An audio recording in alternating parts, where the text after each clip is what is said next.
episode was a lot. Hi guys, welcome to Love Island USA Season 7, Episode 26 Recap and Review. So I had to cut that down, but if you watched tonight, I'm sure you saw that he ended up choosing Clark again. I really hate that Olandria had to sit through that.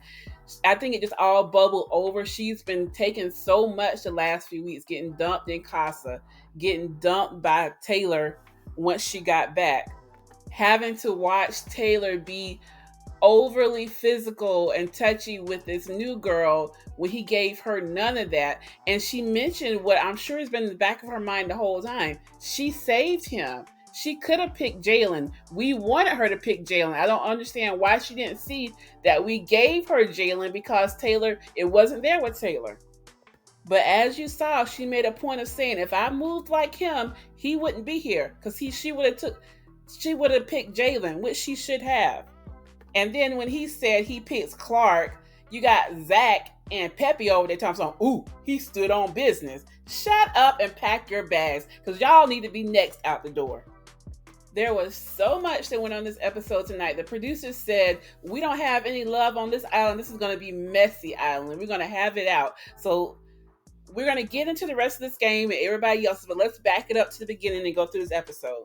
And just one more thing on Taylor and Olandria before we get into the rest of the episode. I will say that he did turn it up with her while Jalen was in the house, which is probably why she didn't give Jalen a real chance. Even though he knew that he wasn't really attracted to her. He was playing the game. I mean, it is what it is. He was playing the game, trying to keep his space in the house. And I think that's another one of the reasons why she feels so betrayed, because she saved him when she had Jalen giving her all of this attention. And when it's his chance to return the favor, and again, it's Love Island. Yes, you're supposed to find your best connection, but he absolutely played her and played up his feelings for her while Jalen was in the house. And now that he found somebody else, he doesn't care if she gets the boot. The first 20 minutes of the show was basically filler, checking in with all the couples. We basically have Sierra and Nick closed off. TJ and Iris look like they're closing off. They decided to sleep outside and camp outside. Looks like Sierra and Nick are still doing each other in the bed right next to everyone else. Shelly was so frustrated with everyone that she said she wasn't talking to Ace, Huda, or Chris, so none of that was resolved. Even though Pepe friend-zoned Adriana and told him he was focusing on Grayson, he's saying this morning that he doesn't feel a spark with Grayson, and Hannah is still in the back of his mind. I'm thinking that he may self-evict.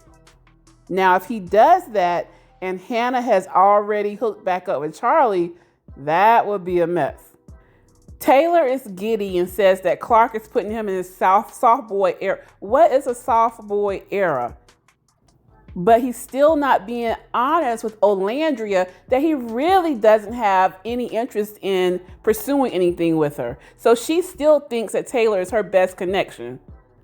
Now, Brian feels that he doesn't really have anything strong with Adriana. He says that the conversations just kind of fizzled out. I wondered why we wasn't seeing them that much. Clearly, they must have been boring. So now he's pulling Jaden for chats, and Austin is upset. I know Austin does not want to be in another love triangle. Amaya is feeling like Zach is not showing much effort, and she always has to be the one to pull him. She pulled him for a chat to discuss it. He is kind of like, he's very blunt and doesn't really show that much affection. So, of course, she starts crying. Olandria is exploring a connection with Zach, but she doesn't like how he does not have gentlemanly ways like country guys do.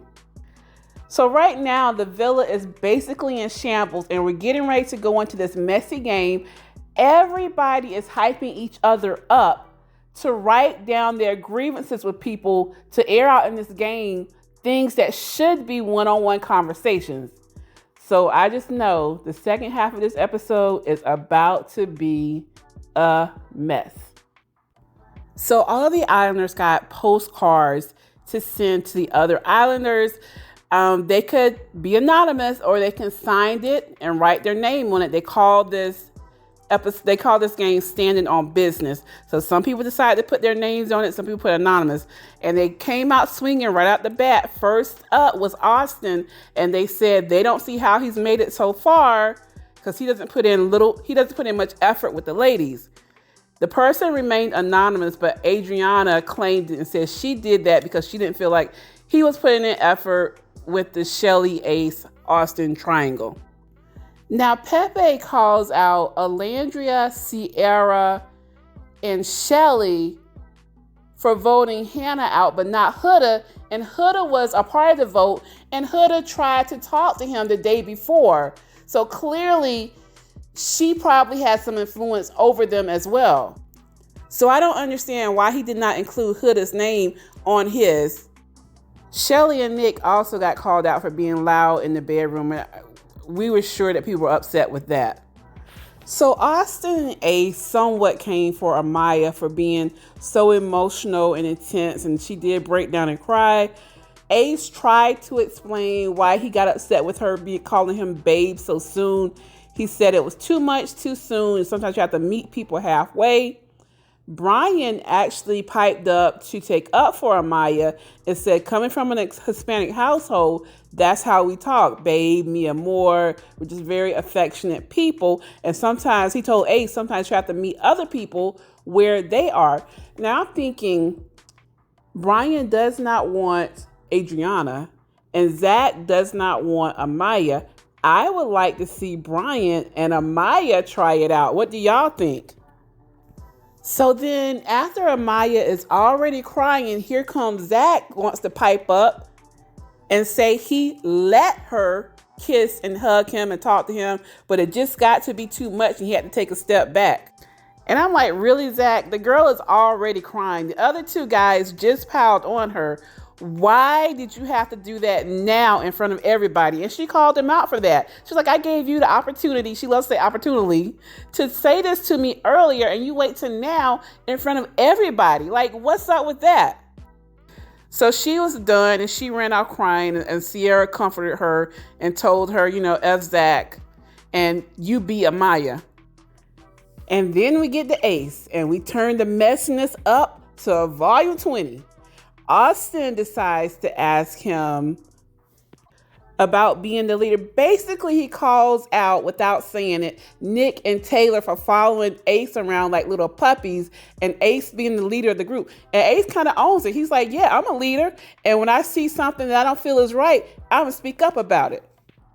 Now, I did find it interesting. He asked Adriana if she thought that Jeremiah came on strong, and she said yes. I thought that was mutual. So he's saying, see what I said, love bombing like he did with Huda. I feel like this is more in the Huda redemption arc because now they're getting ready to turn the tide. Jeremiah came out with a lot of love. They're getting ready to turn the tides and say, oh, well, Adriana said it too. So Jeremiah must be a love bomber.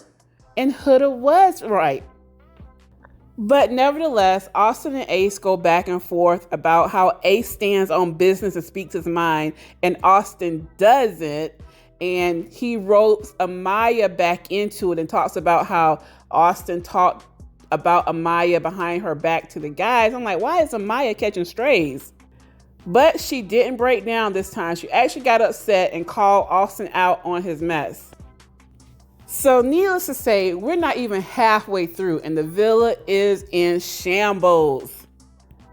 Shelly is next. I feel like she has a really hard time communicating her thoughts because I understand what she's trying to say, but she'll say a little bit and then breaks off before she actually gets her point across, which allows Ace, in my opinion, to gaslight her because he knows exactly what her problem is. Now he's trying to act like she's the one that wanted to be open when it was him. If he locked things down with her, she would be fine with that. But he keeps trying to justify what he did with Huda in that challenge by saying, oh, well, you're still exploring with Chris, when it is not the same. Then Huda hit her with a question on saying, well, you used to tell me with Jeremiah it was just a challenge. Now, she did explain herself well here. She said, you were tweaking on bombshells. who we didn't even know, who didn't know Jeremiah, versus we have a friendship that we developed over the past few weeks. I respected your relationship when you were with Jeremiah, and you're not giving me that same respect.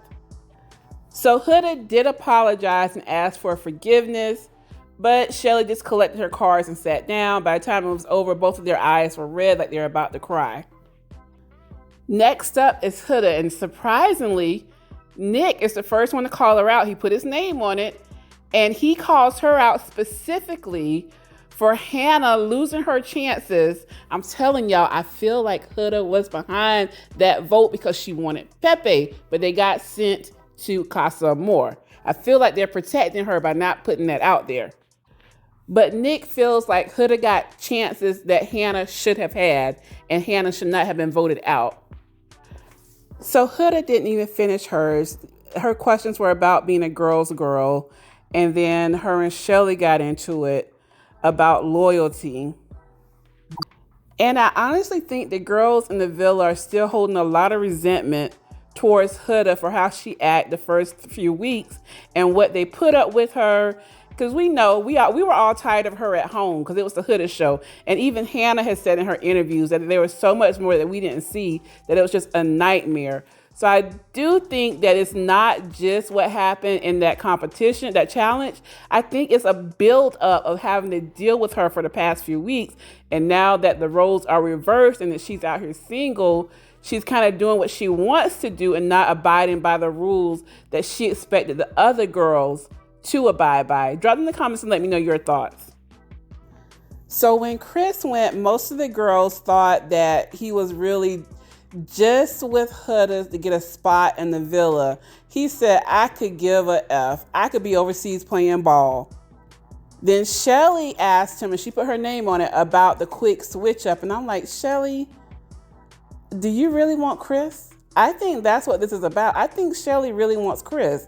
I don't think she wants Ace. Ace is 22. She's 27. Chris is 6'7", 6'8". I think he's 27 also, plays ball overseas. I think Shelly wants Chris.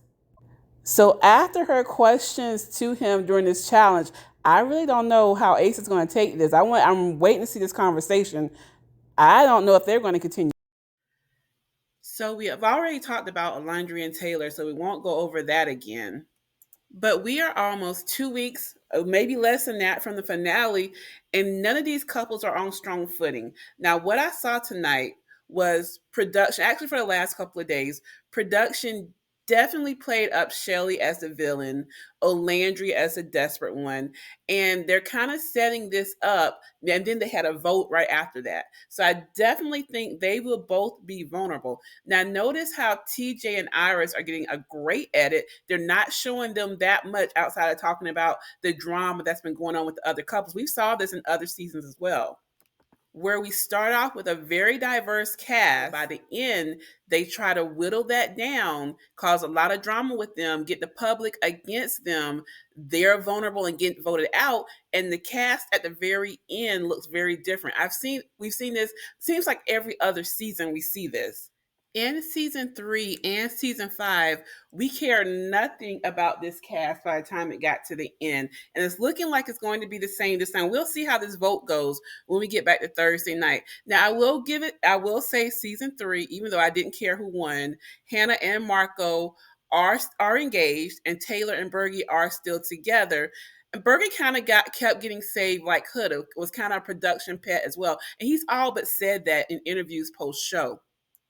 And season 3 was horrible. They dumped all the fan faves quite early, and it was pretty much a whole new cast by the time we got to the last week. No one was watching it.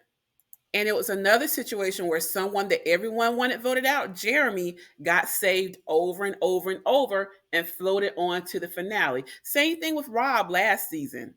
We wanted Rob out so many times, but the cast kept saving him. So I definitely think Sierra and Nick, TJ and Iris, Huda and Chris will be safe. Of the other couples, I don't know. And we don't know how they're going to do it. Sometimes they just say the bottom people go home. Sometimes they give the couples a chance to save one boy and one girl. So it's going to be interesting to see how this all plays out. Drop them in the comments and let me know your thoughts. Thanks for watching. Please like the video, share, and subscribe, and I'll catch you on the next one.